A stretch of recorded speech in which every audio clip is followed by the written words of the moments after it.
Hi hello ছোড়ো, হরে কৃষ্ণ বলো, সবাই বলো রাধে রাধে। তো বন্ধুরা কেমন আছো তোমরা? আশা করি খুব ভালো আছো, আমি খুব ভালো আছি। ছুতুরি ঠান্ডা জল গো। করার কিছু কি আছে?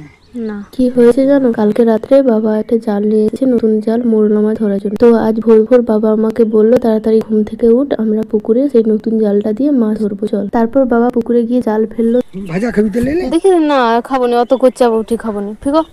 বেশি মাছ পড়েনি, খুব অল্পই পড়েছিল, কিন্তু বড় বড় মোরলা পড়েছিল। তো বাবাকে জিজ্ঞাসা করলাম আজকে কি রান্না করবো। বাবা বললো কাঁচা আলু, কাঁচা টমেটো দিয়ে কাঁচা মোরলা মাছ দিয়ে তরকারি করতে। ফার্স্টে মাছটা ধুয়ে লবণ হলুদ মাখিয়ে দিলাম, আর আলুটা কেটে নিলাম, আর মশলা করে নিলাম আদা রসুন পেঁয়াজ বাটা, পেঁয়াজ কুচি, টমেটো কুচি। তারপর একটা কড়াতে পরিমাণ মতো তেল দিয়ে জিরা তেজপাতা ফোড়ন দিয়ে আদা রসুন পেঁয়াজ বাটা, পেঁয়াজ কুচি, টমেটো কুচি, হলুদ গুঁড়ো লঙ্কা গুঁড়ো দিয়ে ভালো করে কষিয়ে কাঁচা আলুটা দিয়ে ঢাকা দিয়ে সেদ্ধ করে কাঁচা মোরলা মাছ দেওয়ার পর ভালো করে নেড়ে চেড়ে ফুটে এলে পরিমাণ মতো লবণ চিনিটা দেখে নিতে হবে। তারপর ভেজে রাখা বড়িটা দিয়ে নামিয়ে নিতে হবে। গরম গরম ভাত আর এই কাঁচা মোরলা মাছের তরকারি, মারাত্মক টেস্ট, সিরিয়াস।